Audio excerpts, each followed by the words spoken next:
Je pense que l'intérêt que portent ces gens-là à la communauté LGBT, c'est une question de dépopulation, tout simplement. Parce que les personnes homosexuelles ne peuvent pas créer d'enfants, parce que les personnes LGBT, en tout cas quand elles font leur parcours jusqu'au bout, pour moi, ne peuvent pas créer d'enfants, même sans forcément être LGBT, mais même juste féministes, tout ça, qui rejettent en fait ce truc pourtant très naturel de vouloir procréer, et puis de faire perdurer son héritage, son sang, à travers les âges. Mais le mouvement LGBT, lui, représente vraiment l'antithèse de ça, parce qu'à moins d'utiliser des méthodes alternatives, tu peux pas en fait créer d'enfants quand t'es LGBT. Donc oui, ça fait complotiste de le dire, mais pour moi il y a une part de vérité là-dedans. Je pense que c'est pas sur ça qu'il compte le plus, mais ça fait partie, voilà, de la stratégie de dépopulation. Voilà, qu'on soit moins nombreux sur Terre, c'est de forcer le lobby LGBT pour créer toute une communauté de gens qui ne pourront pas se reproduire.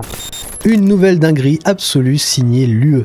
L'Union européenne veut permettre l'auto-identification des genres dès l'enfance. Bruxelles veut permettre aux enfants de changer de genre à tout âge et de sanctionner tout État qui s'y oppose. C'est écrit dans la stratégie pour l'égalité LGBTIQ+, 2026-2030 que vient d'adopter la Commission européenne. Elle va faciliter les échanges de bonnes pratiques entre les États membres afin de soutenir le développement de procédures légales de reconnaissance du genre fondées sur l'autodétermination exempte de toute restriction d'âge. L'UE veut tout détruire, qu'il ne reste plus rien. Notre devoir est de la détruire avant, par le Frexit, pour notre peuple, pour les enfants et pour la France. Voilà, là ce que je viens de vous faire comme petite lecture, c'était un post de Florent Philippot qui dénonce tout simplement les dérives de l'Union européenne, qui vise tout simplement à déraciner nos pays en détruisant tout simplement ce qui fait les fondations d'un pays, c'est-à-dire sa jeunesse. Ils vont détruire tout simplement et déconstruire nos enfants afin d'être sûrs et certains de détruire la nation et de créer le terreau fertile pour cette Union européenne plus fédérale, plus centralisée. C'est très très grave ce que je viens de décrire. Et pourtant, ça avance, dans l'ombre, personne n'est vraiment au courant, personne ne comprend vraiment ce qui se passe, c'est l'inclusion, c'est le progressisme, etc. Mais en réalité, c'est la destruction de nos États-nations. Alors, dans cette vidéo, je ne vais pas vous faire l'affront de vous dire oui, c'est bien, c'est pas bien, je ne sais pas. Je ne sais pas parce que je me sens homme, je suis un homme, je suis né homme, et je veux rester un homme. Je ne suis pas quelqu'un qui veut faire une transition de genre, je ne suis pas quelqu'un qui a déjà pensé, et donc je ne peux pas me projeter dans la tête de quelqu'un qui a ces questions, qui se pose ces questions, et qui a potentiellement ou déjà fait cette transition de genre dans sa tête ou physiquement. Par contre, ce que je peux faire, c'est poser la question à des personnes qui l'ont fait ou qui l'envisagent de le faire, et vous proposer leurs réponses. Et c'est ce que j'ai fait. J'ai trouvé quelqu'un dans mes commentaires qui me semblait intéressant et j'ai été faire un petit tour sur sa chaîne et j'ai été très surpris par la qualité du contenu que j'y ai découvert et du coup c'est ce que je vais vous faire découvrir aujourd'hui et c'est un contenu vraiment très intéressant qui concerne ce sujet parce que c'est une personne qui a fait sa transition de genre. C'était un homme qui est devenu une femme mais après un certain temps avec une très longue réflexion. Voilà. Il y a eu du vécu derrière. On ne parle pas d'un enfant qui autodétermine son sexe et son genre. Parce qu'on ne parle même pas que de sexe, on parle de genre. Et c'est très très grave. Parce qu'on parle de changer de genre à n'importe quel âge avec une obligation de respecter ce genre, parce que vous avez vu, sanctions financières, etc., qui seront appliquées sur les États. Donc les enfants vont changer de genre à tout va, selon l'idéologie qu'on va leur mettre dans la tête. Et pourquoi c'est grave ? Parce que l'Union européenne, comme je vous l'ai déjà montré et remontré, a commencé à travailler et appliquera d'ici 2026, 2027, 2028 un nouvel agenda et surtout la réforme des traités de l'Union européenne. Et dans les 226 amendements qui sont actuellement proposés, adoptés et signés, qui vont donc rentrer en discussion pour une ratification future, il y a le deuxième amendement de mémoire. C'est un petit problème que j'ai chez moi, c'est que j'ai la mémoire qui flanche de temps en temps, mais c'est pas le sujet. Le deuxième amendement, c'est tout simplement le remplacement du genre homme et du genre femme par tous les genres. Donc il n'y a pas d'homme, il n'y a pas de femme, il y a juste des genres. Et c'est très grave, parce que ça veut dire que demain, il y a un enfant, il peut se sentir éponge, et ça deviendra une éponge. Il peut se sentir clavier d'ordinateur, souris, écran de téléphone, bouquin, livre, chaussée, béton, tout ce que tu veux, tout ce qui t'entoure. Eh bien, il pourra le faire. Mais déjà, sans aller aussi loin, il pourra choisir de s'autodéterminer femme alors que c'est un homme, homme alors que c'est une femme, etc. Enfin bref. Un enfant. À quel moment l'enfant se sent homme, se sent femme, se sent garçon, se sent fille, vous avez compris, et autodétermine qu'il veut changer de genre. si ce n'est par une idéologie forcée, par l'éducation, etc. Vous avez vu, il y a le programme EVARS qui est rentré en application en septembre. Ce programme, c'est tout simplement de la pure idéologie pour bourrer la tête aux jeunes et les déconstruire. Et ça fait partie d'un plan général que Serge Monast, un journaliste québécois, si je dis pas de bêtises, que Serge Monast donc a énormément décrit dans ses œuvres, dans ses livres, notamment les protocoles de Toronto. Je vous invite vraiment à les lire. Alors, on y croit pas, on s'en fout, c'est pas le sujet. Dans ce livre, il décrit le protocole 666 et le protocole Aurore Rouge, Et dans ces protocoles, c'est tout simplement un mode d'emploi pour détruire une nation et créer un gouvernement mondial. Et force est de constater que l'Union européenne, les mondialistes et les eurofédéralistes ont suivi ce mode d'emploi. Parce que quand tu compares ce qui se passe aujourd'hui, ce qui s'est passé hier et ce qui va se passer demain, avec ces textes, tu te rends compte que ça colle vraiment bien. Alors je parle des protocoles de Toronto, mais c'est aussi le cas avec 1984. Ces livres-là sont littéralement des lignes de conduite pour l'Union européenne qui avance tout doucement mais sûrement dans l'ombre, puisque personne n'y comprend rien. En attendant, toutes ces décisions vont finir par détruire nos États-nations. Et ça, c'est pas une blague. Et c'est pour ça que j'ai décidé de poser la question à quelqu'un qui, comme je vous l'ai dit, est concerné par ce que je suis en train de vous décrire dans cette vidéo. Et vous allez voir que son avis est très tranché. Parce que cette personne-là n'a pas subi l'idéologie, le bourrage de crâne dès l'enfance. Elle a fait ce choix de manière unilatérale. Elle l'a fait d'elle-même. C'était son choix, c'était son ressenti. Et je vais la laisser s'exprimer là-dessus pour que vous puissiez comprendre de quoi on parle. Et je vous invite vraiment à aller voir sa chaîne parce que en termes de contenu politique, il y a vraiment du bon. Et je pense que si on mettait un coup de projecteur sur cette chaîne, on pourrait en extraire vraiment quelque chose de très intéressant. Et plus on sera nombreux à dénoncer ce système, plus on sera nombreux à exprimer des points de vue différents, mais qui convergent finalement par moins d'UE, plus de souverainisme, plus de liberté, je pense qu'on pourrait quand même tous grandir. Et ça serait pas plus mal. Donc je vous passe à mon écran ce que je vais vous montrer ici, voilà. Et je vous laisse écouter, et je ferai peut-être une petite coupure pour intervenir sur ce qui est dit dans cette vidéo. D'après ce que j'ai compris, on se retrouve plus ou moins dans la même situation qu'en France, avec le vote à l'Assemblée nationale sur la remise en question des accords avec l'Algérie. En fait, ça paraît gigantesque comme ça, mais c'est pas une loi qui a été votée, c'est juste une prise de température, on va dire. Là c'est pareil en fait avec cette résolution de l'Union Européenne. En fait c'est plutôt une prise de température pour voir quels sont les États membres qui seraient prêts à revoir en fait les règles sur les droits des LGBT et l'âge à partir duquel on peut choisir de changer de genre sur ses papiers à l'état civil. Donc en effet rien n'est fait, il n'y a pas de loi de voter, donc entre de gros guillemets pas de panique. Le problème c'est qu'on sait quel est le vent qui porte l'Union Européenne et ses principaux représentants, et notamment Ursula von der Leyen avec le progressisme et tout ça. Et du coup, on pourrait facilement penser que cette prise de température pourrait être un premier pas, l'air de rien, pour ensuite aller plus loin. Et sachant quel est le vent qui porte idéologiquement l'Union Européenne, on pourrait facilement imaginer que ce petit pas fébrile devienne effectivement une loi qui impose en fait aux pays européens d'autoriser les très jeunes enfants à choisir leur genre, vraiment, limite quand ils sont encore dans le berceau, quoi, limite à rendre ça obligatoire. Et comme l'Union Européenne marche énormément par sanctions, et bien effectivement mettre des sanctions sur les pays qui diraient non, nous on fait pas ça. Oui, mais c'est l'Union Européenne qui décide, et si tu veux pas faire ce qu'elle veut, tu payes. Et c'est un peu le problème sur à peu près tous les sujets qui posent problème dans notre société occidentale, que ce soit ici ou ailleurs, même si aux États-Unis ça change beaucoup avec l'arrivée de Trump. C'est évidemment que l'idéologie prend le dessus sur tout. Et par exemple, la prise de température qui était prise à l'Assemblée en France sur l'Algérie, très bien, ok, mais on se doute bien que ça va pas changer grand chose, et d'ailleurs on a déjà commencé un peu à l'oublier, donc bon. Par contre, un truc comme ça, bizarrement, je sais pas pourquoi, j'ai l'impression que ça pourrait très vite et très facilement devenir une vraie loi qui oblige donc les États à autoriser les enfants à se genrer comme ils veulent sur leur papier d'identité. Bon. Alors, je ne sais pas personnellement ce que ça va donner plus tard, je ne sais pas si ça va devenir une loi contraignante ou pas, je ne sais même pas si ça va devenir une loi, tout simplement, mais par contre, ce qui est sûr, c'est que c'est dans la stratégie pour l'égalité LGBTIQ+, 2026-2030. Donc, c'est un agenda qui va être développé, et comme je vous l'ai dit, le but, c'est de détruire la jeunesse de chaque pays.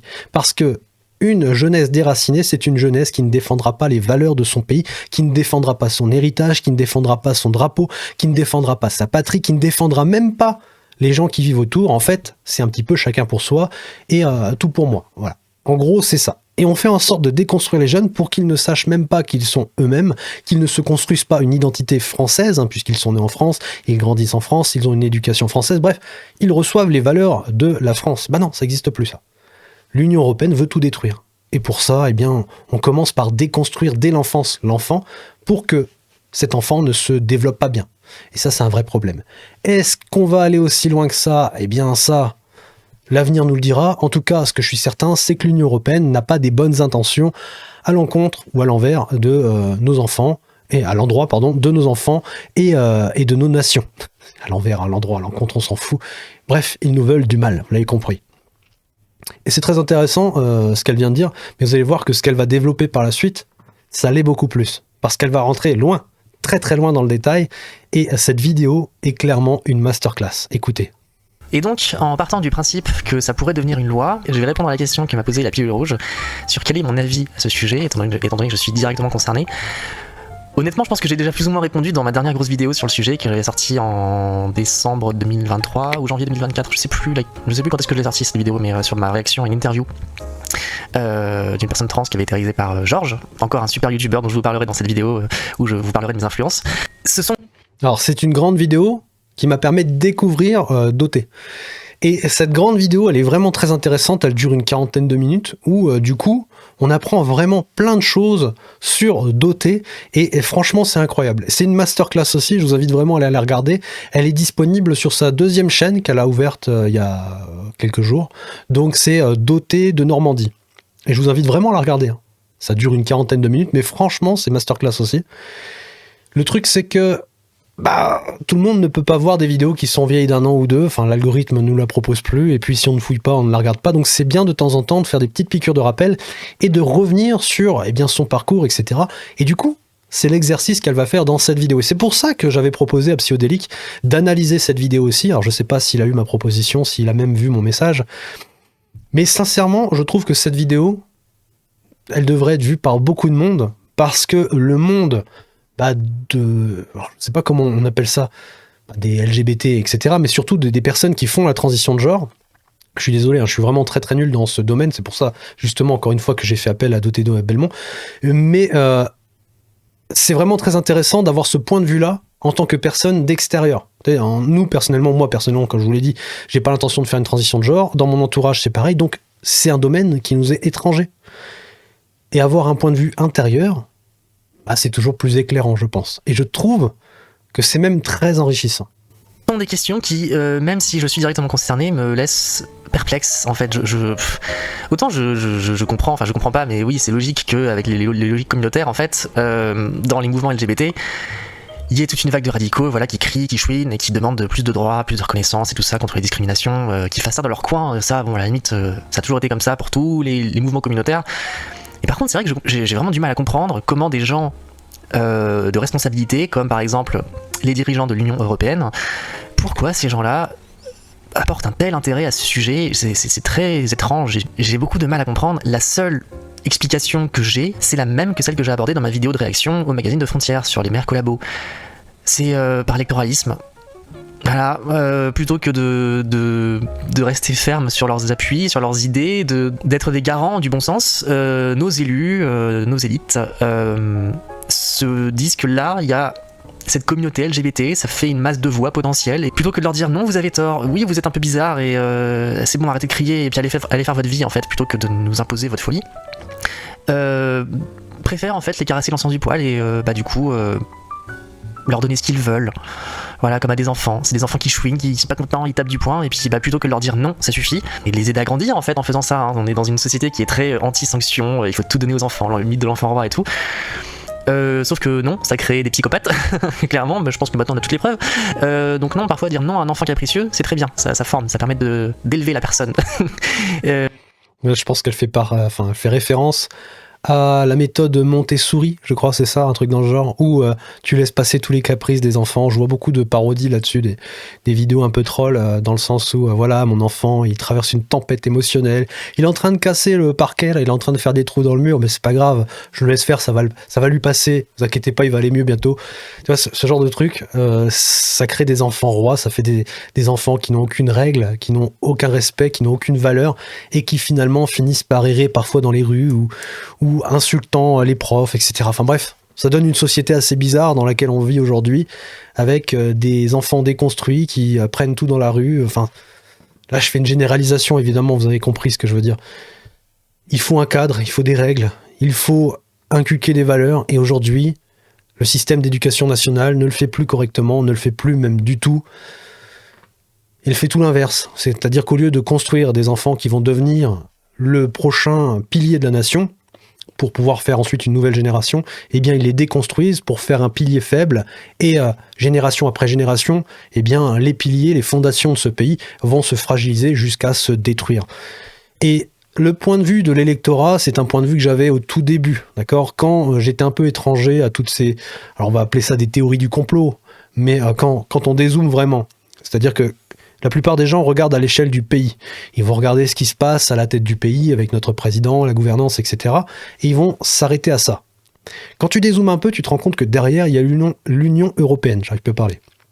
Mais quand tu dézoomes encore derrière, tu te rends compte qu'il y a des grosses multinationales, qu'il y a des milliardaires, qu'il y a des intérêts et des conflits d'intérêts absolument partout. Tu te rends compte qu'il y a des mondialistes qui veulent absolument tout mondialiser pour faire une gouvernance unique. T'as des gens qui veulent absolument t'éradiquer, t'en as d'autres qui veulent t'exploiter, t'asservir. Il y en a d'autres qui veulent littéralement te mettre sous cloche avec un système de surveillance et de contrôle avec un crédit social. Il y en a qui veulent te vacciner à tout va, il y en a qui... Enfin, tu vois, c'est compliqué, il faut vraiment dézoomer à fond la caisse pour tout comprendre. Et quand tu restes dans le carcan de la France, bon bah tu te dis oui, effectivement, c'est pour l'électorat. Bon, c'est assez bizarre, mais ils vont peut-être gratter quelques voix. Voilà, tu donnes ce qu'il veut à telle ou telle personne, et puis en récompense, il va venir potentiellement, c'est même pas dit qu'il va se déplacer, mais potentiellement, il va venir mettre son petit bulletin dans l'urne pour toi. Et donc, tu as fait ta bonne action, tu as réussi à avoir ta voix, et tu peux te maintenir au pouvoir. C'est une possibilité, mais je pense que je vais pas trop m'avancer, j'ai pas les chiffres, mais je pense que la communauté, disons que je vais apprendre à parler aujourd'hui, LGBTY, tout ce que tu veux derrière, là, je sais que maintenant ça s'arrête plus, et c'est pas une insulte envers vous, hein, si vous regardez et que vous faites partie de cette communauté, je respecte tout le monde. C'est juste que là, je parle vraiment de ce qu'il y a derrière, d'accord ? L'Union européenne est encore derrière. Après, ce que vous faites de votre vie, de votre corps, de votre esprit, ça ne regarde que vous, et ça ne me regarde pas. Par contre, ce qui est sûr et certain, c'est que quand tu dézoomes, est-ce que ça marche encore, ce côté électoral ? Bah, je sais pas, parce que globalement, ça représente quoi, la communauté LGBTUY, tout ce que tu veux, en France ? Ça représente une petite minorité, on va pas se mentir. Enfin, personnellement, voilà, peut-être que je vis pas dans la bonne ville, mais quand je me déplace et que je regarde autour de moi, la communauté LGBT, j'en vois de temps en temps, mais ou alors ils se cachent.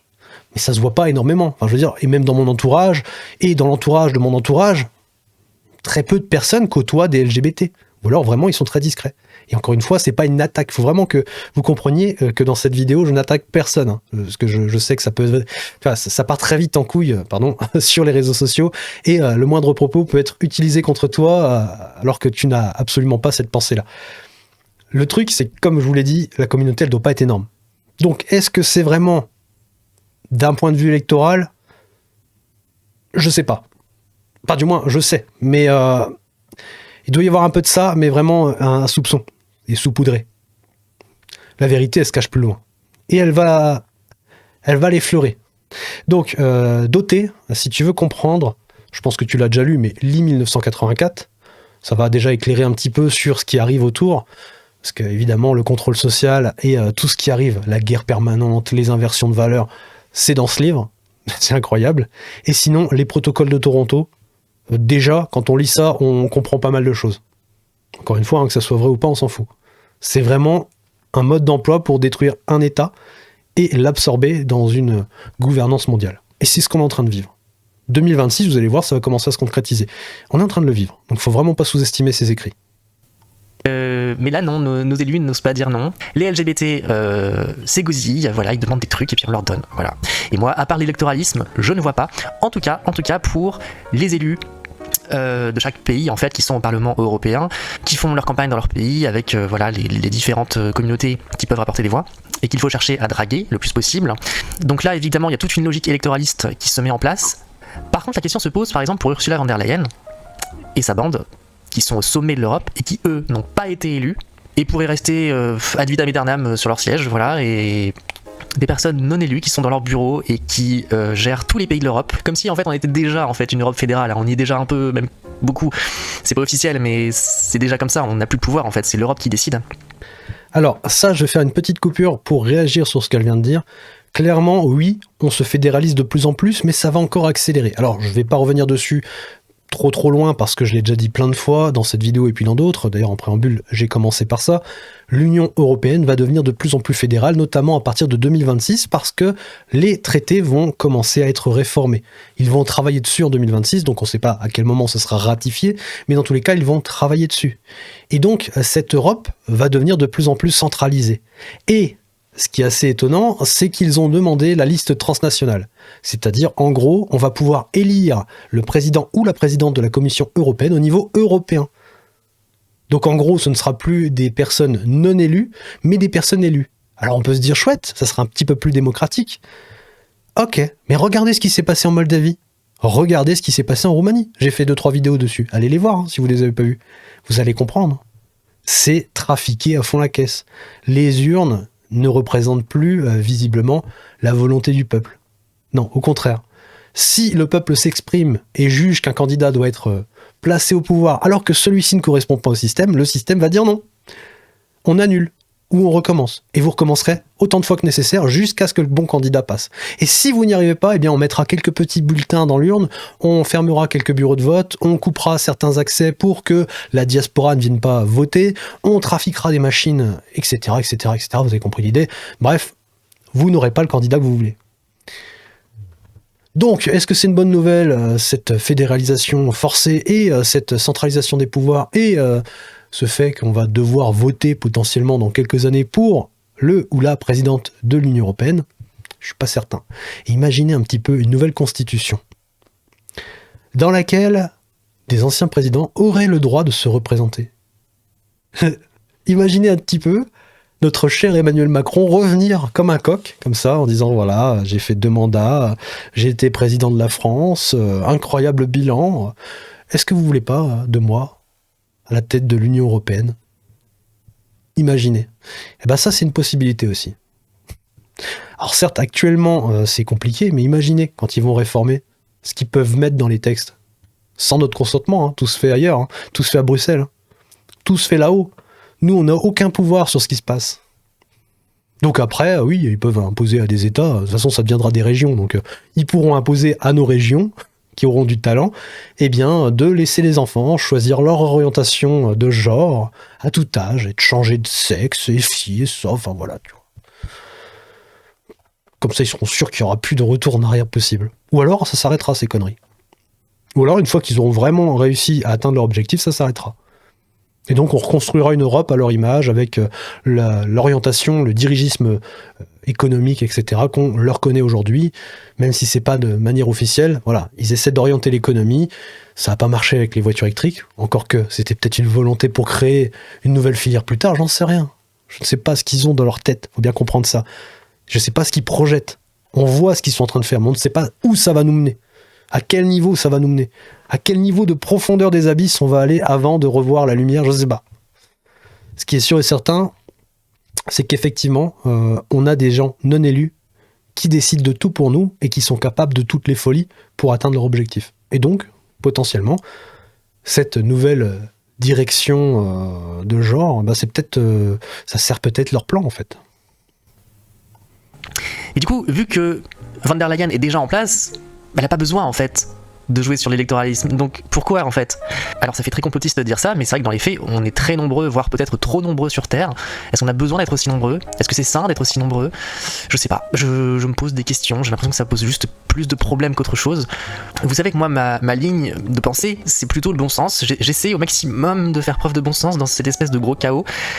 Et effectivement, au niveau purement du bon sens, au niveau des échanges, de la production, de l'alimentation, de l'écologie, tout ça, être trop nombreux sur Terre, c'est la première fois de toute l'histoire de l'humanité en fait qu'on est confronté à ça. On n'a pas encore vraiment théorisé, c'est nouveau, mais dans les faits, en fait, juste si on regarde froidement les choses, ça pose quand même pas mal de problèmes.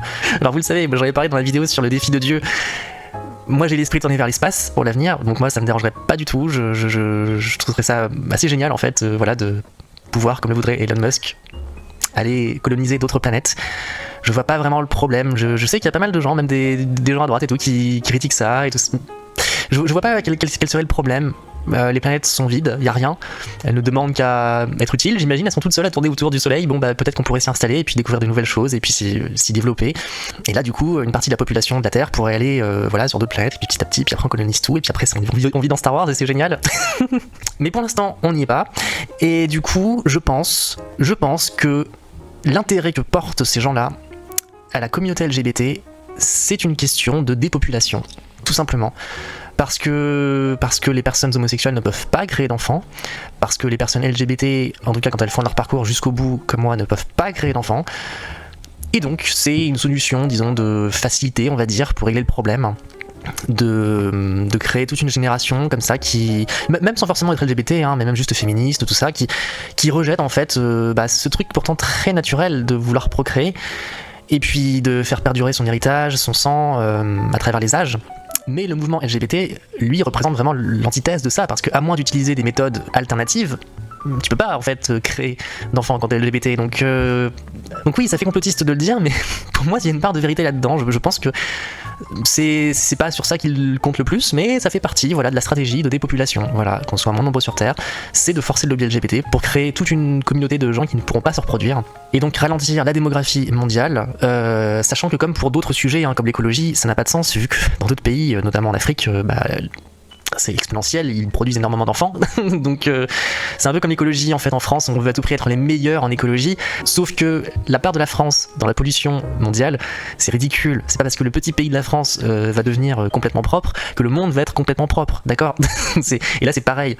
Donc voilà, désolé la pilule rouge, ma réponse est un petit peu en demi-teinte, je n'ai pas de réponse toute faite à te trouver, ou peut-être que toi tu trouveras quelque chose, que je sais que tu veux faire une vidéo là-dessus et ça va être intéressant comme d'habitude, donc peut-être que ça va t'aider pour créer ta vidéo plus cadrée que la mienne. Mais voilà, moi c'est tout ce que je peux dire. D'un côté purement pragmatique et pour les élus, je pense que c'est une stratégie électoraliste tout simplement, voilà, avoir les voix des LGBT.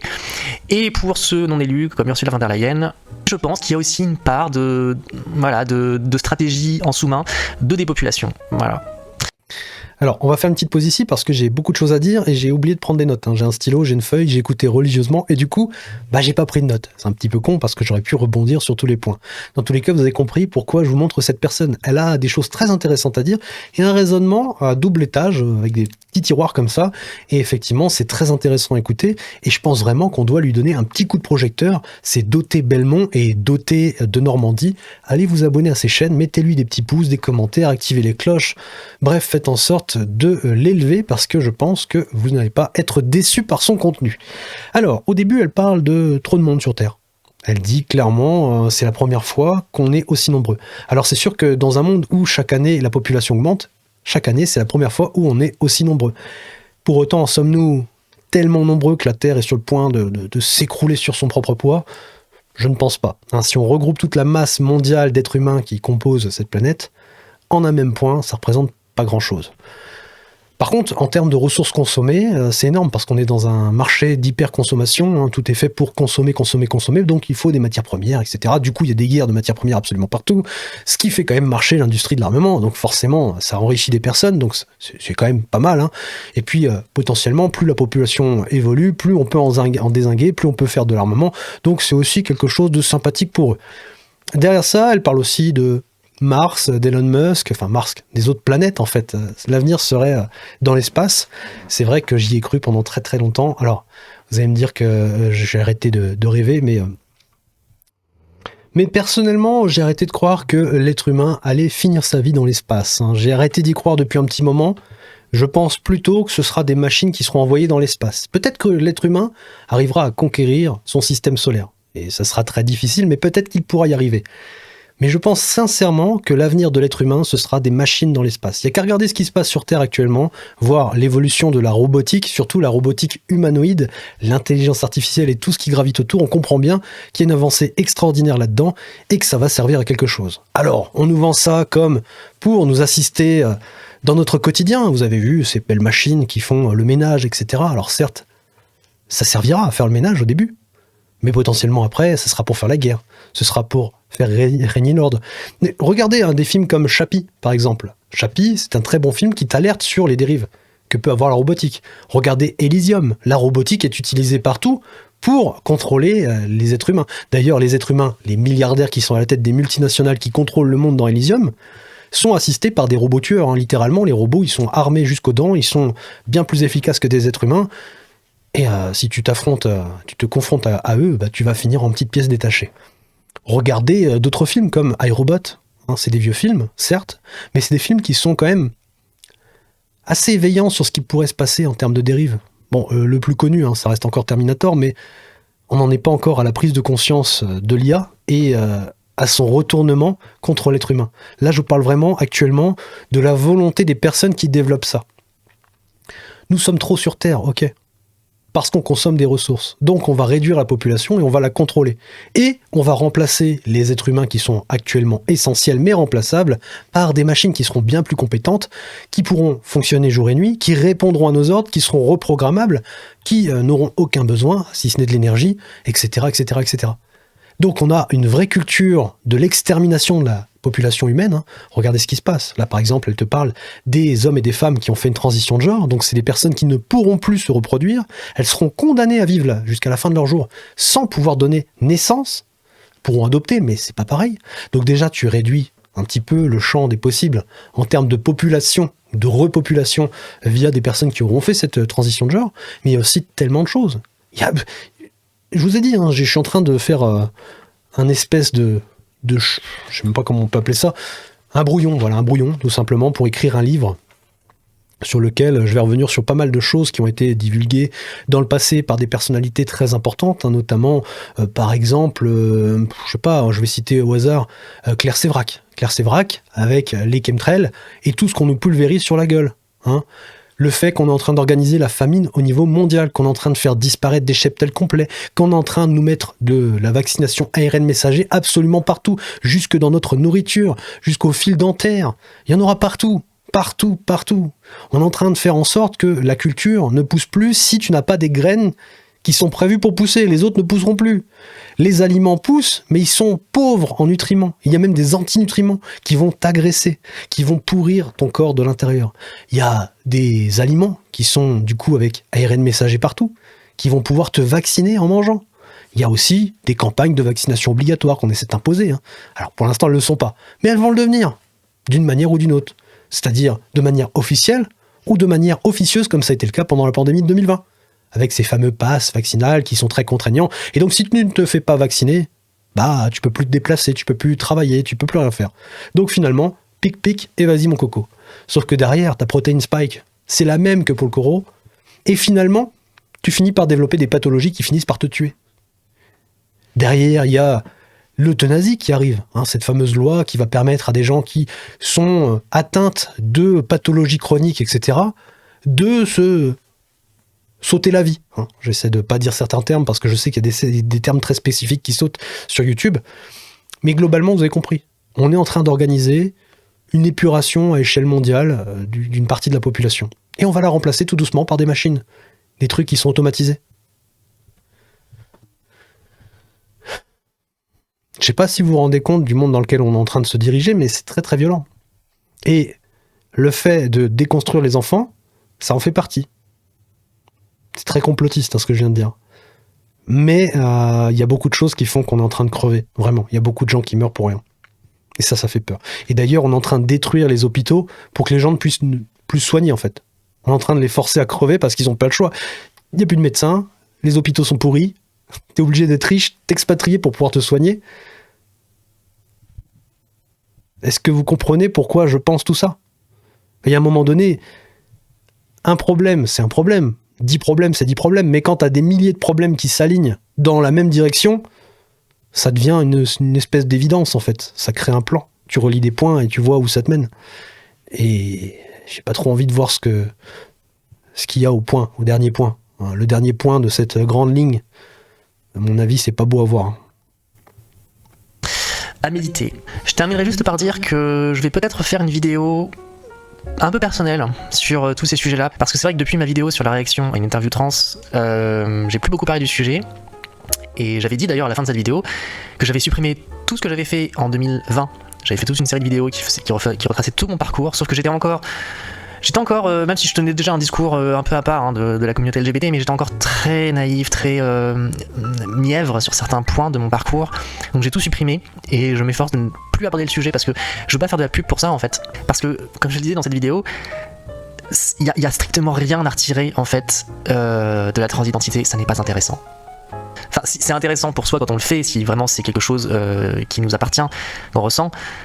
Mais c'est censé, ça aurait dû, comme je le disais encore, j'ai l'impression d'avoir déjà tout dit en fait dans cette longue vidéo, mais un parcours de transition, tout ce qui concerne la transidentité, c'est quelque chose qui devrait et qui aurait dû rester intime, pudique. On existe depuis longtemps, on a accès à de nouvelles choses pour notre transition, mais normalement c'était censé rester quelque chose de très très sporadique.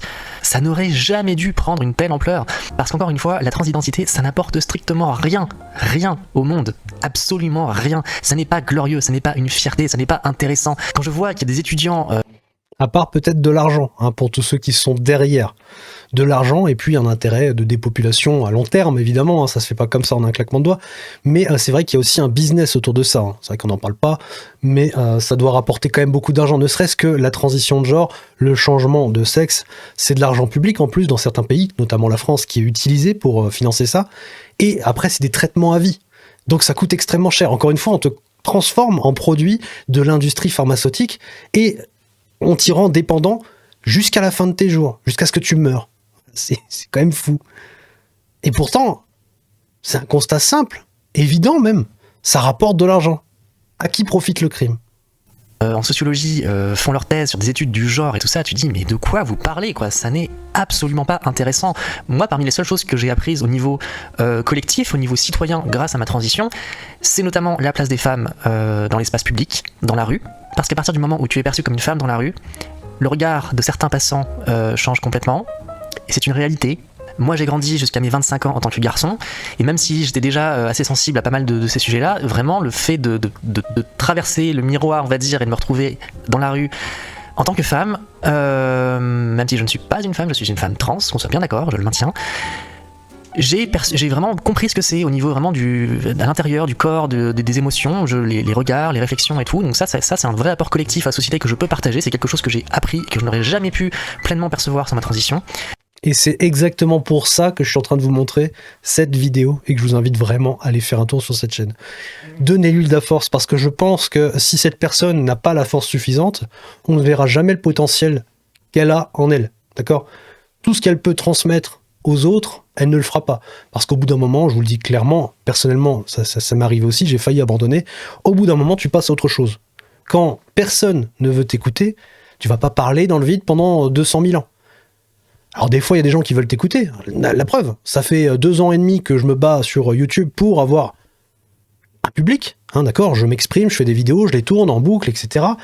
Et finalement, je me retrouve avec 10 vues, 15 vues, 100 vues, 200 vues, 300 vues, et ça s'arrête là. Au bout d'un moment, tu t'arrêtes. Mais là, maintenant, j'ai la preuve qu'il y a des gens qui veulent m'écouter. Parce qu'aujourd'hui, la courbe des abonnés, elle est passée d'un plan linéaire à un plan qui va toucher les étoiles. Là, pour le coup, on s'envole dans l'espace. C'est assez flagrant de voir à quel point l'algorithme peut d'un coup décider de te mettre en avant. Et c'est ce qui se passe, hein. Je suis pas naïf, c'est l'algorithme qui a décidé d'arrêter de me shadowban. Voilà. Parce que t'es trop petit, mais t'apportes des sujets qui sont compliqués, complexes, t'as pas d'audience, donc l'algorithme il dit oui, top, dégage. Et puis quand je serai trop gros, il fera pareil. Tu te prends une claque à l'entrée, hop, il te laisse un petit peu t'étendre, et puis après il te met une autre claque en haut.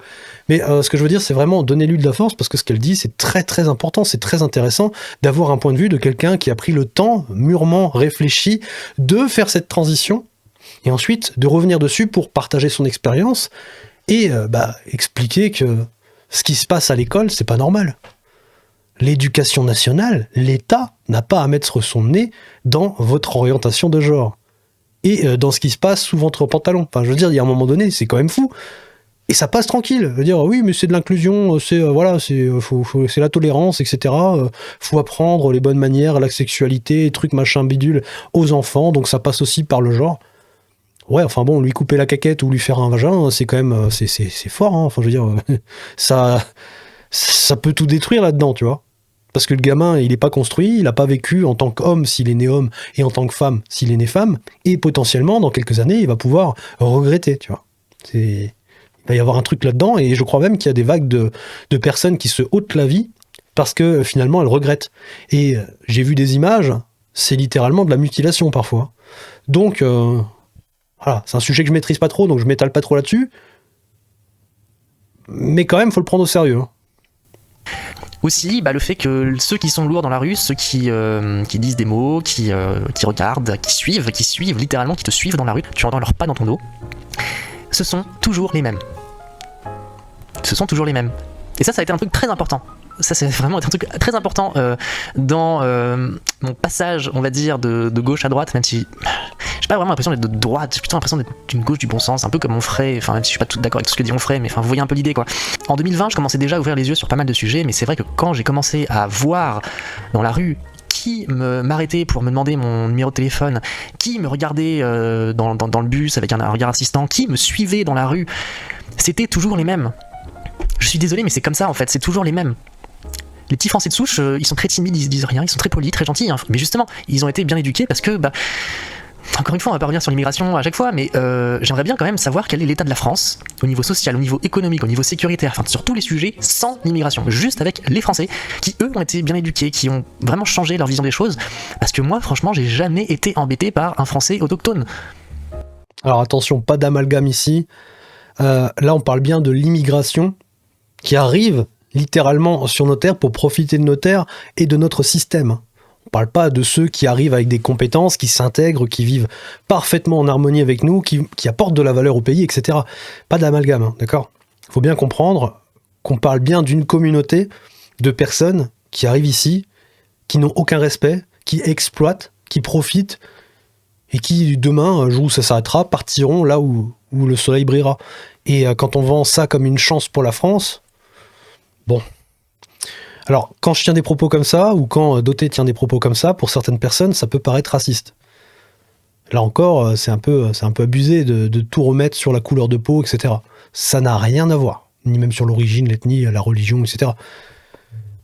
On parle bien de personnes qui viennent ici, non pas pour s'intégrer, pardon, c'est le bon mot, s'intégrer et apporter de la valeur. On parle de personnes qui viennent ici pour s'incruster justement et profiter du pays sans respecter, sans intégrer les valeurs, etc.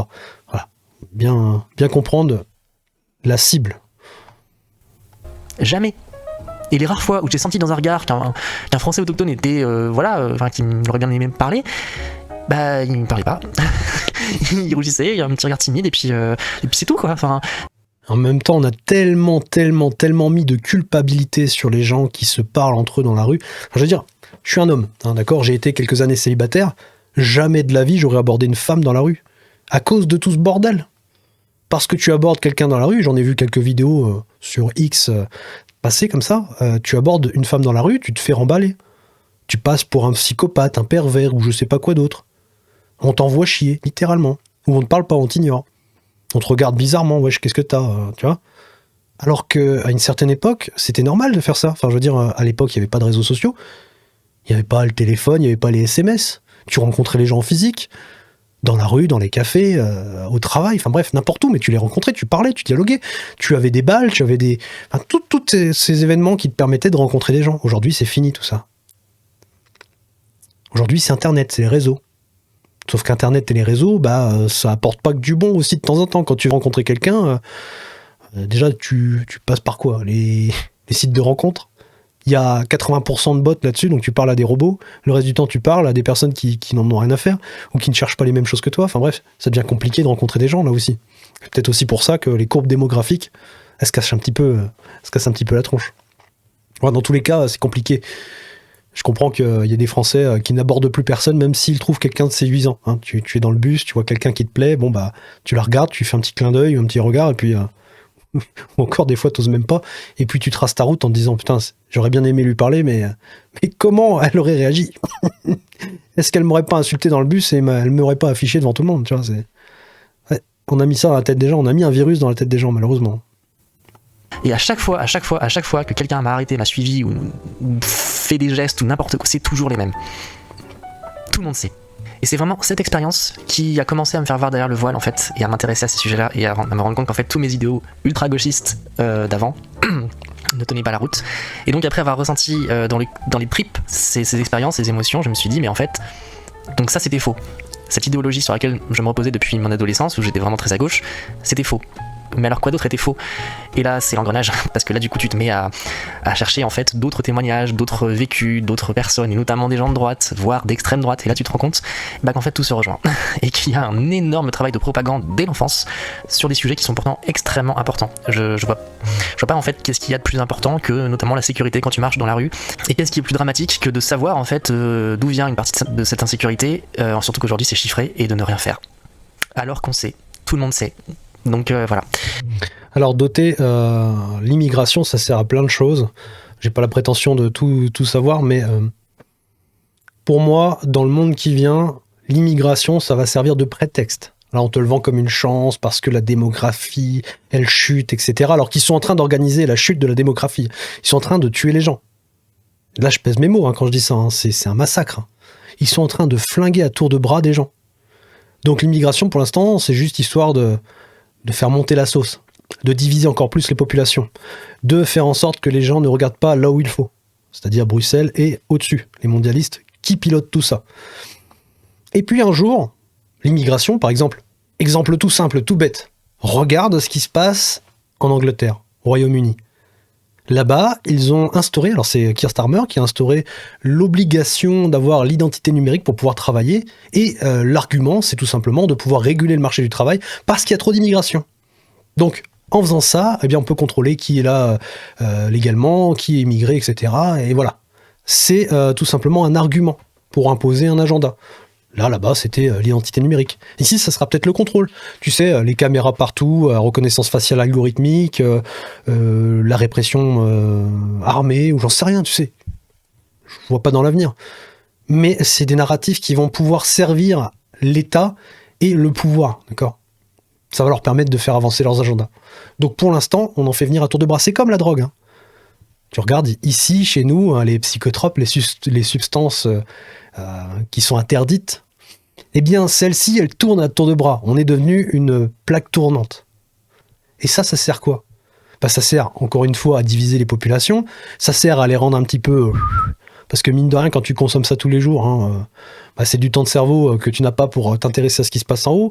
Tu n'as pas pour t'enrichir, personnellement et financièrement.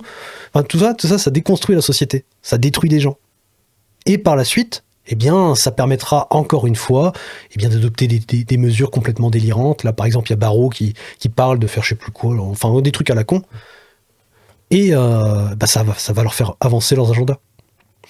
Ça, la guerre civile, pourquoi pas, hein, si demain ça pète entre des populations, hein, comme on le voit, ça monte un petit peu. Je sais pas où c'en est. Ça fait un petit moment que j'ai pas regardé ce qui se passait aux États-Unis.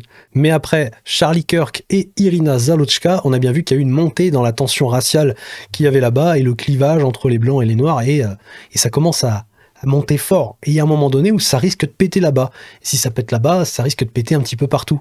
D'accord ? Alors là, je te parle du clivage entre les blancs et les noirs, mais ça peut être exactement la même chose entre la gauche et la droite, etc., entre les autochtones français blancs de souche, etc., et tous les immigrés qui arrivent. Enfin, tu vois, tout ça, ça leur sert. Si demain on se fout sur la tronche, ça va leur servir. Et ils feront avancer leurs agendas. Et c'est très grave de dire ça, mais je pense, à titre personnel, qu'on est dans cette configuration-là. Tout est bon à être instrumentalisé. Et tout est bon à faire avancer des agendas. Malheureusement.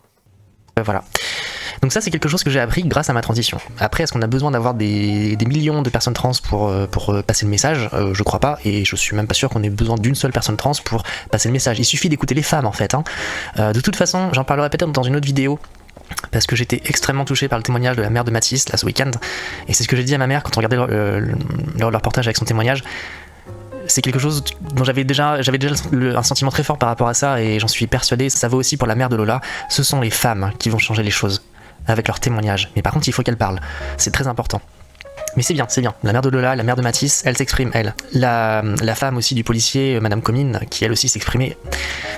Ce sont les femmes qui vont changer les choses. C'est pour ça qu'il faut vraiment les respecter, et surtout ne pas amalgamer en fait leur vécu, leur force avec ce que les gens comme moi sommes. C'est indécent en fait, c'est indécent.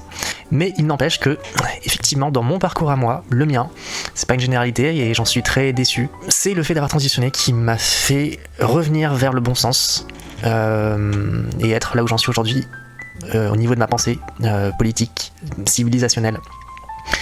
Si j'avais pas fait cette transition, je serais resté très à gauche, je pense, enfermé dans mon carcan idéologique. C'est très fortement probable. Voilà, ça c'est fou. C'est le fait d'avoir fait une transition de genre qui l'a fait passer de gauche vers la droite. Elle s'est rendue compte qu'il y avait une certaine idéologie qui était véhiculée par certains mouvements de gauche. Et c'est très bien qu'elle en soit revenue, parce que cette idéologie, elle est vraiment dangereuse. Enfin, ça c'est mon point de vue, mais vraiment, ça t'enferme dans un truc qui te déconstruit et qui t'emmène tout droit vers les abysses. Alors certains s'en portent très bien, hein. Ils sont en accord, en harmonie avec ces idées, cette idéologie, et c'est très bien pour eux, tant mieux pour eux. Mais derrière tout ça, vous le savez très bien, de mon point de vue en tout cas, la droite, la gauche, c'est fait exprès pour te faire oublier qu'au-dessus, il se passe quelque chose. Voilà. Il n'y a plus l'anticorps, le système immunitaire de la France qui se défend contre le virus Bruxelles, ça n'existe plus, parce que l'anticorps est complètement détruit. Il se bat, en fait, avec lui-même. Donc, l'anticorps de droite, l'anticorps de gauche, même l'anticorps de centre, hein, c'est une minorité, mais il y a certaines personnes qui peut-être se retrouvent là-dedans, qui pourraient rejoindre en fait cette défense immunitaire. Eh bien non, on est en train de se détruire. C'est un petit peu comme la protéine Spike qui détruit notre propre corps. Globalement, c'est exactement ça. C'est bizarre, ils utilisent beaucoup les analogies de virus, etc., et de vaccination, et d'anticorps démocratiques. Peut-être que ça a un lien, peut-être que visiblement, ils ont la même vision que moi, mais inversée, hein. Ils ont détruit les anticorps et maintenant ils nous injectent le virus Bruxelles dans les veines françaises, ce qui amène tout simplement, tout doucement mais sûrement, à notre propre destruction. En tout cas, c'est bien qu'elle ait pris conscience qu'elle était victime d'une certaine idéologie. Mais malheureusement, c'est pas une généralité. Et j'en suis vraiment la première déçue, parce que quand moi j'ai fait mon petit parcours, j'ai commencé dans mon coin, on n'en parlait pas encore trop, hein, donc c'était assez marginal. Je me suis dit, moi j'ai fait un petit truc dans mon coin, et puis voilà. Et puis alors très très vite, ça a pris une ampleur. On a été représenté par des personnes absolument ignobles. Et puis je me suis rendu compte, et c'est pour ça que j'ai eu quelques liens avec des personnes trans et je les ai tous perdus parce que c'est insupportable en fait. Je m'attendais à rencontrer des gens et à faire partie d'une communauté de gens comme moi en fait qui, de par leur parcours, en étant confrontés au réel, développent un regard atypique, mais en même temps très instructif sur le monde. Et en fait, je me suis rendu compte que la quasi-totalité sont complètement endoctriné, que c'est très égoïste, c'est tout le temps moi, mes droits, et puis ça mélange tout sous couvert de progressisme et d'inclusivité pour valider sa propre inclusion. Du coup on essaie d'être encore plus inclusif avec les autres et du coup ça vote à l'extrême gauche et ça amalgame tout. Ça n'a aucun sens et je le dis, je vais pas me faire des amis encore, mais de toute façon j'en ai plus du côté des personnes trans, mais je peux pas dire que j'ai rencontré beaucoup d'intelligence dans le milieu trans. C'est un milieu très nombriliste, très fermé, renfermé même, ça sent la poussière, renfermé sur soi, très en colère, très violent dans ses mots, et c'est pas très intéressant.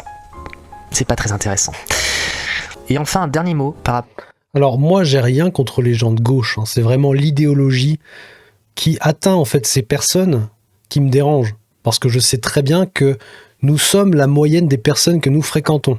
Généralement, c'est la moyenne des 5 personnes que tu fréquentes le plus. Bon, si tu es en contact avec des personnes qui font partie de cette idéologie, qui ont tout simplement adopté cette idéologie et qui te la distillent tous les jours, forcément, ça t'impacte. Et ça te change. Tu pourrais être une toute autre personne si tu avais découvert d'autres choses dans la vie, tu avais été mieux entouré ou entouré de personnes différentes, pas forcément mieux, mais juste différentes. Tu aurais eu une vision différente de la vie, et puis tu ne serais peut-être pas tombé dans cette idéologie, et puis tu ne serais peut-être pas la personne que tu es aujourd'hui, avec des propos durs qui sont... souvent, quand tu écoutes leur discours, c'est comme s'ils se parlaient à eux. C'est-à-dire qu'ils dénoncent quelque chose qu'ils font eux-mêmes. Et c'est assez bizarre, en fait, quand tu regardes ça. C'est encore une fois, c'est cette fameuse France des valeurs inversées. C'est même le monde des valeurs inversées, parce que le mouvement LGBT qui a été récupéré et instrumentalisé, c'est à échelle mondiale. Mais c'est dommage. C'est dommage que des personnes ne se rendent pas compte, en fait, n'essayent même pas de faire l'effort de comprendre qu'il y a un autre monde, qu'il y a d'autres voies possibles et que potentiellement, ils ont été utilisés pour servir des intérêts et servir des agendas qui sont cachés, évidemment.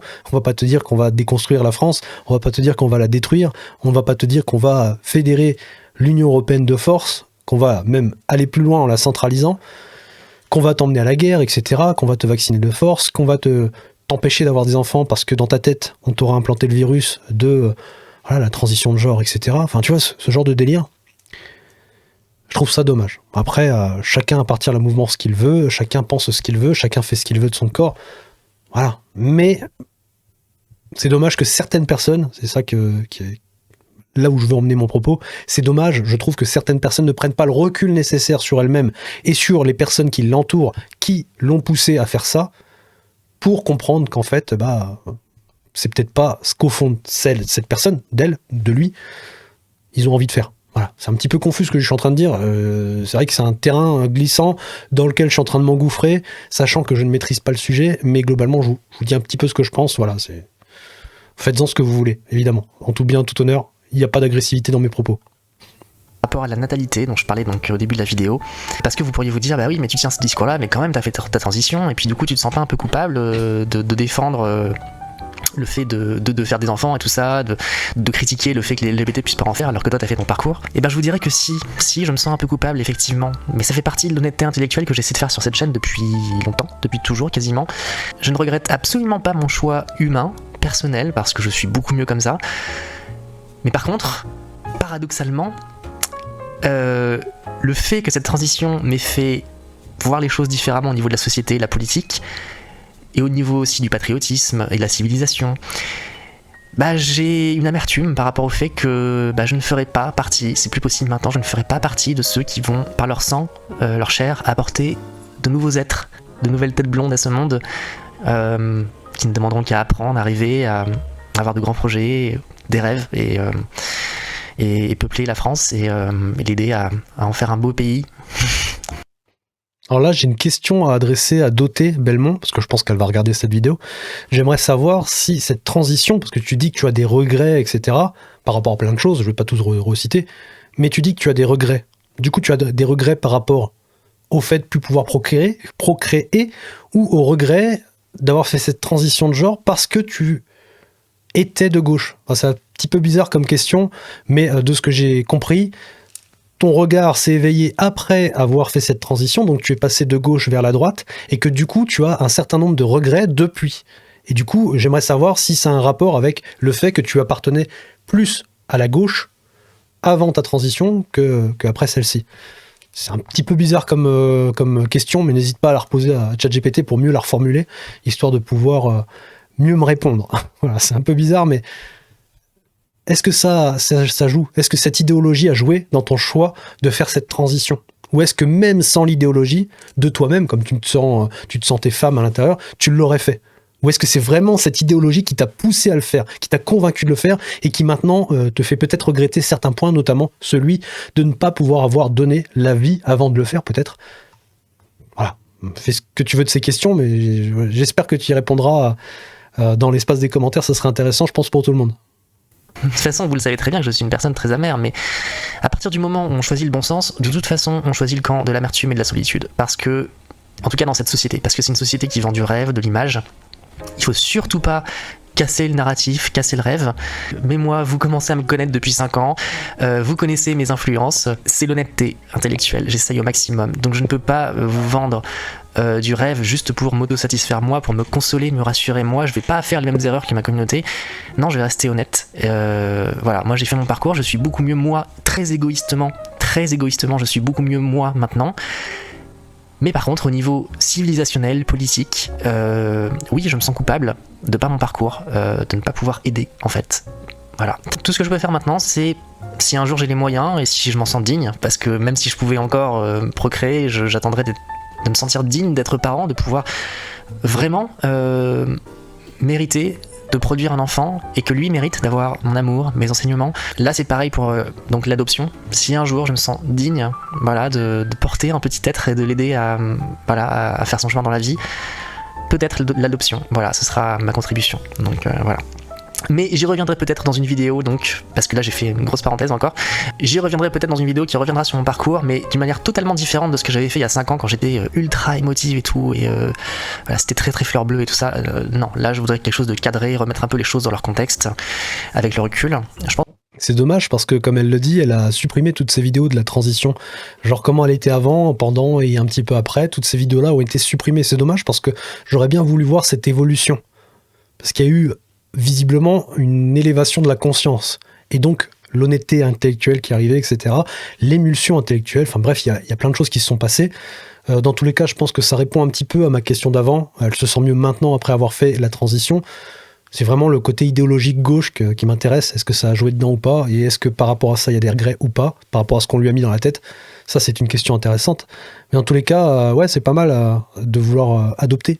Quand on peut pas produire des enfants, se reproduire, eh bien, élever quelqu'un, un enfant, et lui apporter des valeurs et l'amour de son pays, etc. Et faire en sorte qu'il puisse à son tour transmettre ça, eh bien, c'est quand même très très bien et j'espère qu'elle y arrivera.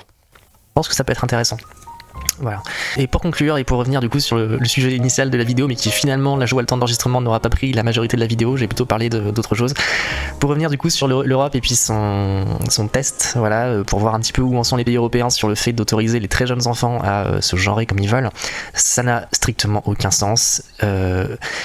Il n'y a pas de communauté trans normalement, c'est pas censé exister. Les personnes comme moi qui font leur petit parcours dans leur coin et qui ne demandent des comptes à personne et qui juste voilà, s'intègrent. Et, moi je veux dire, ça m'exaspère quand je vois des gens avec des looks complètement dingues et puis des attitudes complètement dingues et puis une manière de parler avec des expressions, des néologismes ou alors à l'écrit avec l'écriture inclusive qui force pour se faire aimer, accepter. Alors que moi j'ai jamais fait ça. Je la coupe 2 secondes, mais c'est vrai que des fois, je pense pas qu'il y ait beaucoup de personnes qui appartiennent à la gauche sur cette chaîne, même s'il doit y en avoir un petit peu, parce que personnellement, je me sens pas de droite, je me sens pas de gauche, je me sens plus proche du parti souverainiste, si je dois choisir un parti. Et encore, quand je fais le constat des partis souverainistes, je me sens représenté par aucun, puisqu'il n'y en a aucun qui veut sauver véritablement la France. Hein. Donc, à quel parti je fais partie? J'en sais rien. D'accord. Donc j'ai limite envie de dire je fais pas de politique.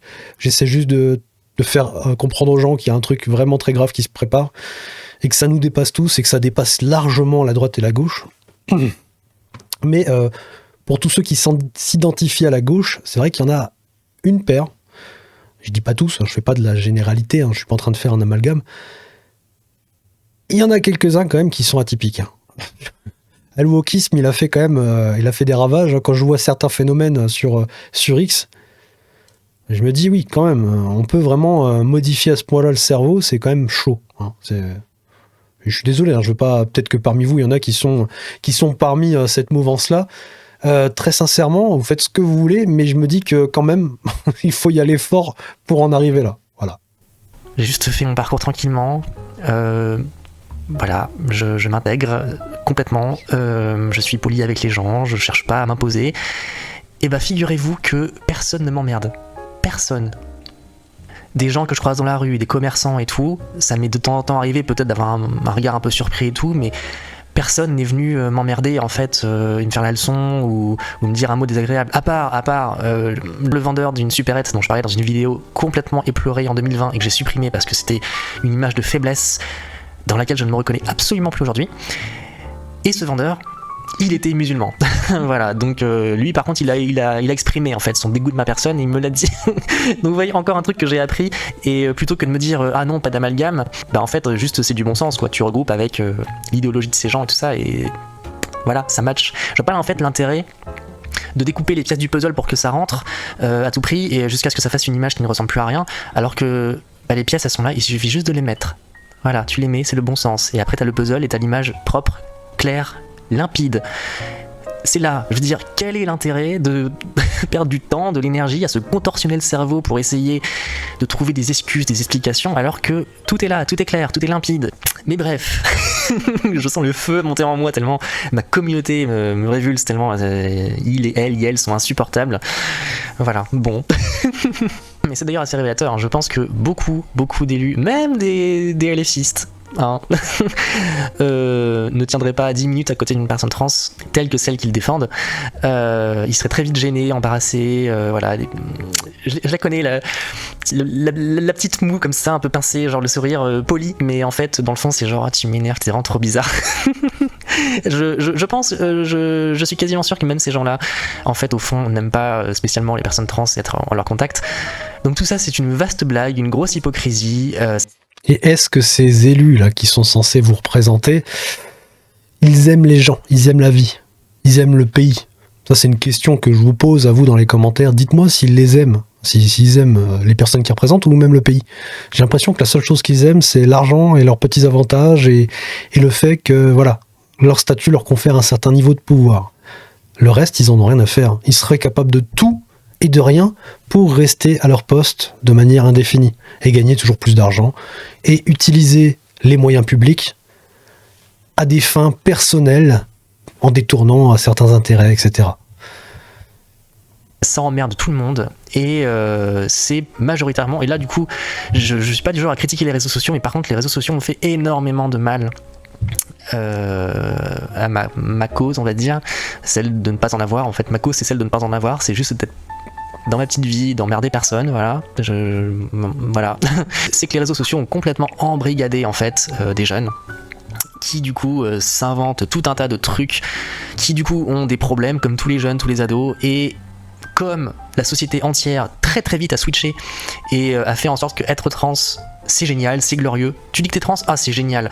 T'as beau être une pourriture dans l'âme, avoir fait des trucs horribles, t'es trans, ah c'est génial, c'est parfait, t'es tellement glorieux, ah ma chérie, t'es tellement belle.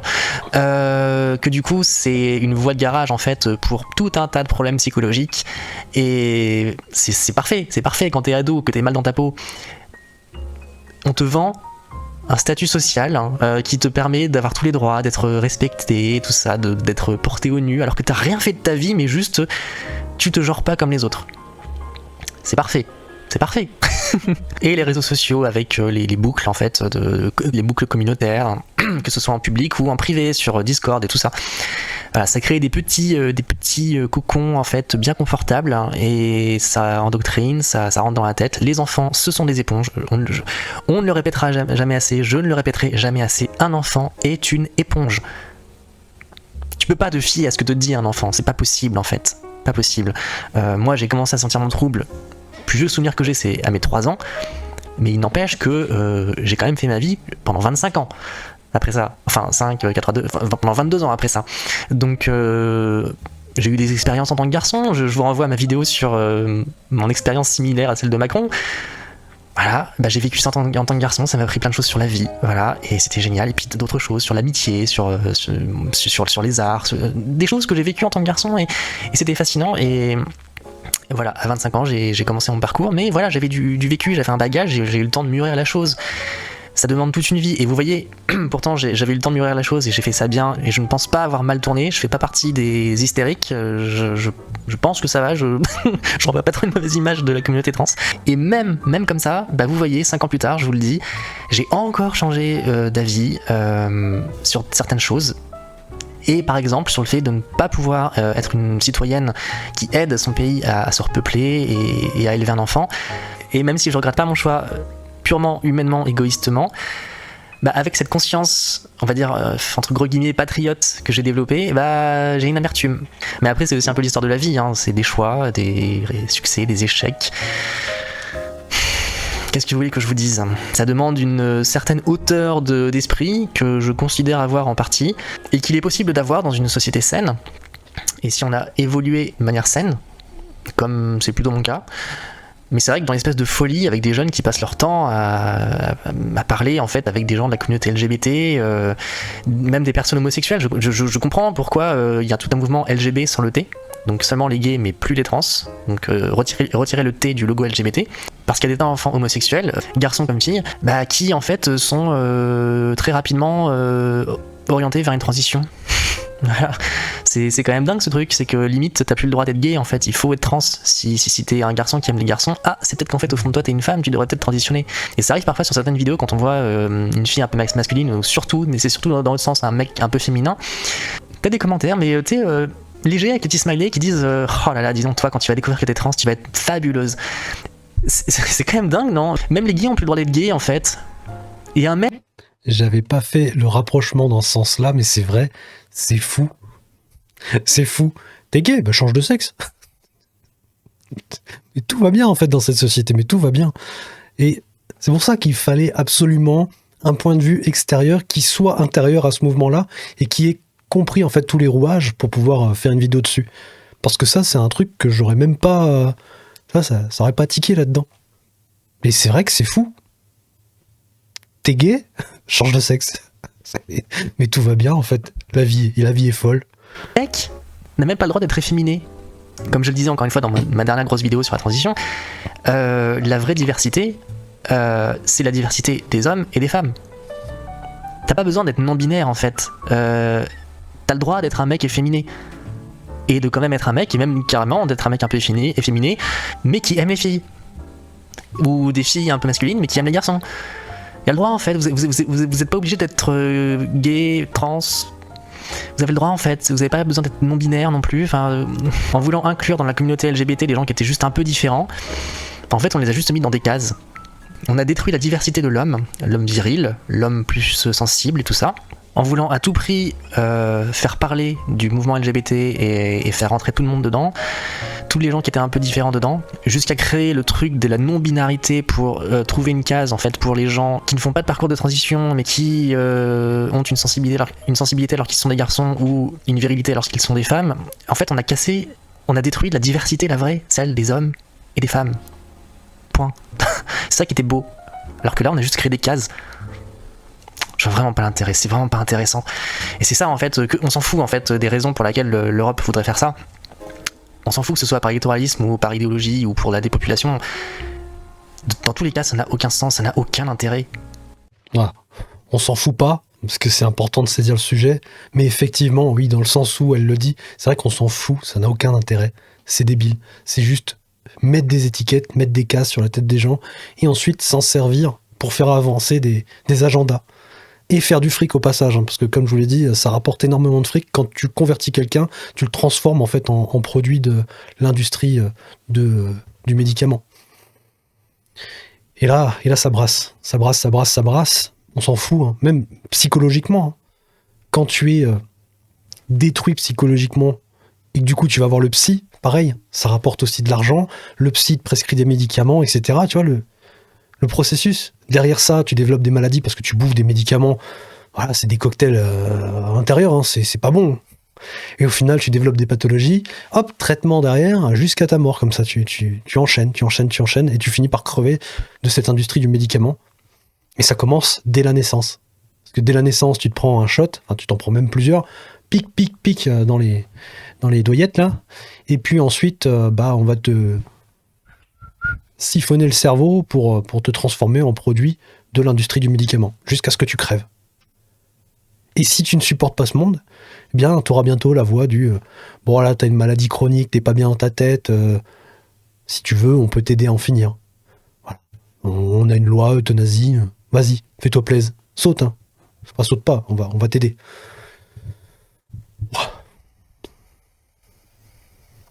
Il y a, parmi l'entièreté de la population mondiale, il y a un petit groupe de gays, il y a un petit groupe de trans, de vrais trans, voilà, qui sont normalement, mais genre 0,001% de la population. Mais ça n'existe pas, en fait, l'espèce de grand machin, comme quoi tout le monde peut choisir son genre et tout ça. Non, ça n'a aucun sens, ça n'a aucun intérêt. Mais bref, encore une fois, je suis un peu embêté parce que je répète exactement les mêmes choses que ce que j'ai dit il y a 2 ans. Que dire de plus? Tout était déjà dit, et malheureusement ça n'a pas changé, ça s'est même aggravé. Enfin non, aux États-Unis ça commence à aller mieux, mais en France et en Europe c'est... Alors moi je fais partie de ceux qui pensent que même si tu as déjà parlé de quelque chose dans une vidéo, je pars du principe que mon public sur une autre vidéo ne sera pas le même.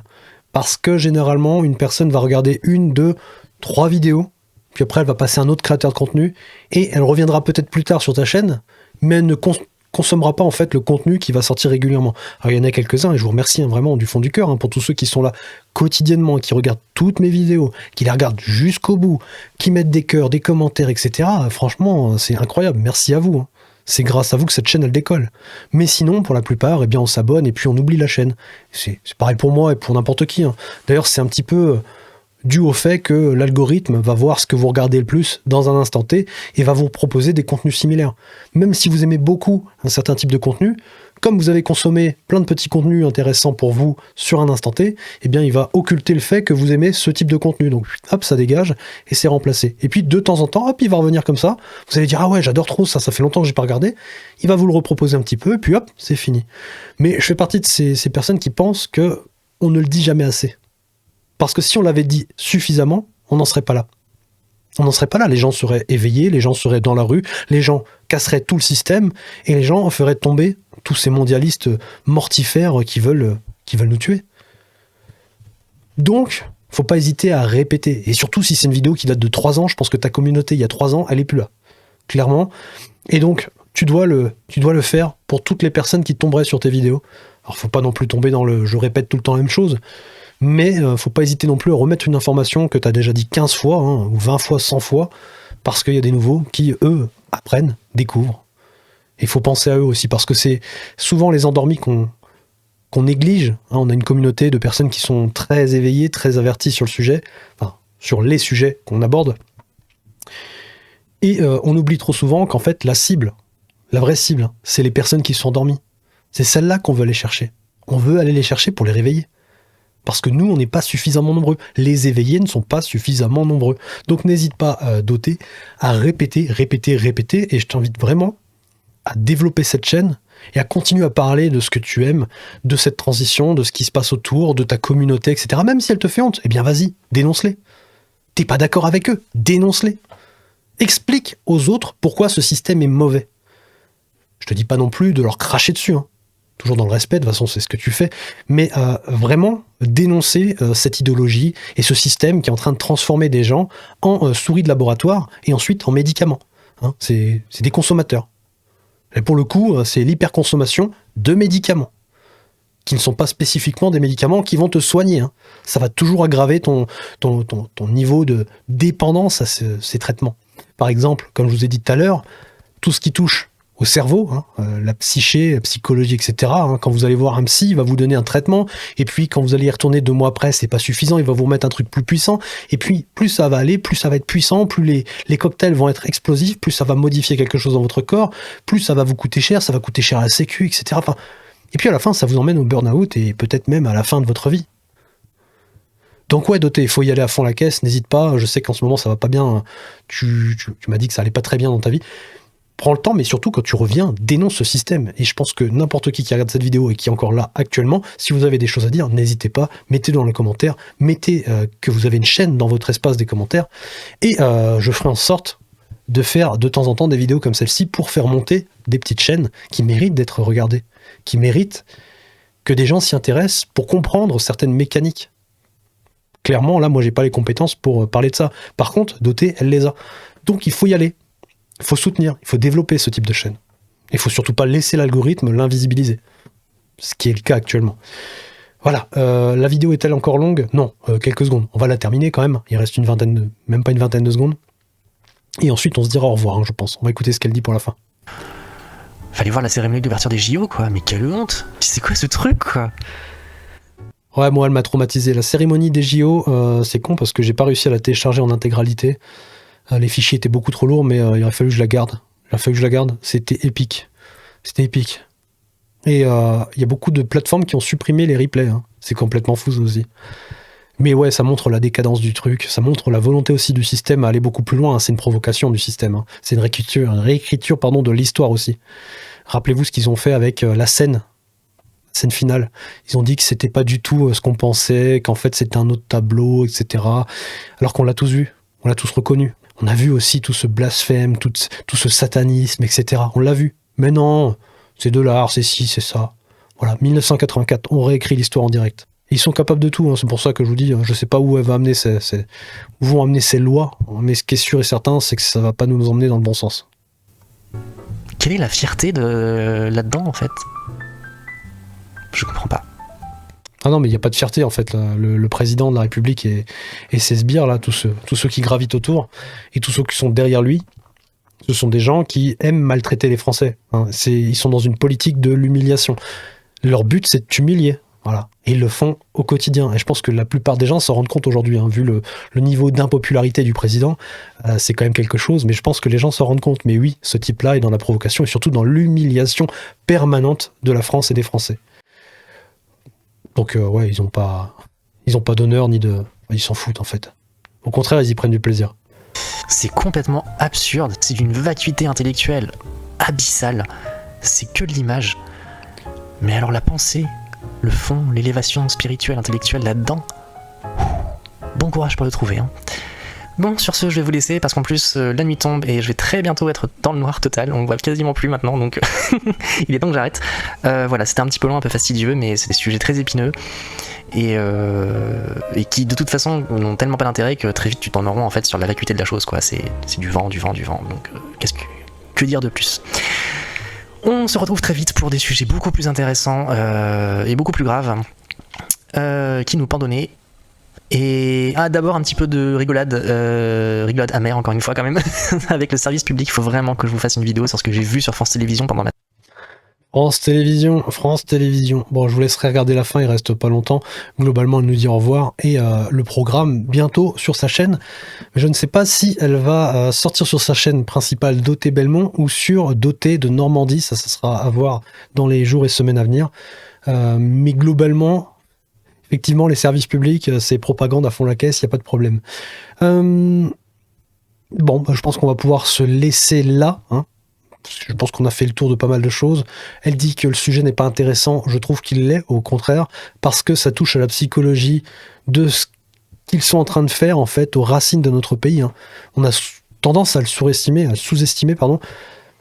mais ils sont en train de détruire notre jeunesse. Nous, on le voit pas spécifiquement dans le sens où on est construit, on a vécu une jeunesse à peu près normale, avec une éducation à peu près normale, avec des codes, des parents qui nous ont transmis des valeurs, des codes, des principes. Mais les enfants, là, nous, on n'est pas à l'école avec eux. On ne sait pas vraiment ce qui se passe. Par contre, eux, ils sont en train de devenir zinzin. Parce qu'on les éduque pas de la bonne manière. On est en train d'en faire des souris de laboratoire. Donc, c'est extrêmement important, et c'est pour ça que je vous montre cette vidéo. Je sais que dans ma communauté, il y a beaucoup de gens qui sont ouverts d'esprit, il y a beaucoup de gens qui ont la main sur le cœur, ça se voit. Hein.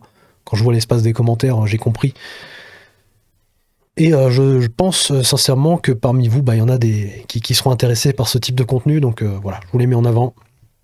Et ensuite, vous en faites ce que vous voulez, évidemment, mais je vous invite vraiment à lui donner un petit coup de pouce. Sur ce, moi, je vous souhaite une très bonne journée. Je vous remercie beaucoup d'avoir regardé cette vidéo jusqu'ici. Je pense qu'elle va être très longue. Je vais faire quelques petites coupures, je pense, mais ça risque d'être long quand même. Donc, pour soutenir mon travail et le sien, n'hésitez pas à mettre des petits cœurs dans l'espace des commentaires. Ça sera le meilleur moyen de faire décoller cette chaîne. Et puis, merci pour votre soutien. Et puis, on se retrouve pour une prochaine vidéo. Voilà. Allez, à bientôt.